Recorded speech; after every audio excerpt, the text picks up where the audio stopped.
Мына Абдулла Жолдас деген ұстазымыз, Алла өмір ұзақ етсін, жақында осы кеше жексенбіде Астанада сабақ болды ол кісіде. Алла разы болсын, ол кісі жаңағыдай жақсы амалдар ішінде пайғамбар алейхиссалам бір жақсы бір хадисін жеткізіп беріп кетті. Кім соны айтатын болса дейді, 40 миллион сауап болады дейді. 40 миллион дейді.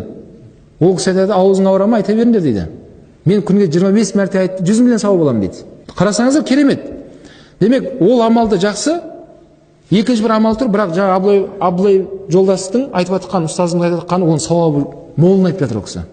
Оны көрдіңіздер ме желілерде? Көрген болсаңыздар қайталамай қойын. Көрмегендерге онда қайталау болсын. Сол жаңа дұғаны мен жеткізейін сіздерге онда. Ла илаха иллаллаху вахидан ахадан сомадан лам яттахизху сахибатан вала валадан валам якуллаху куффан ахад.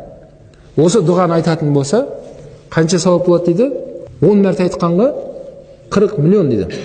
Демек 1 миллион, 4 миллион, бір айтқаныңызға. 10 мәрте айтсаңыз не болады? 40 миллион. Ла илаха иллаллаху вахидан ахадан сомадан лам яттахизху сахибатан вала валадан валам якуллаху куффан ахад.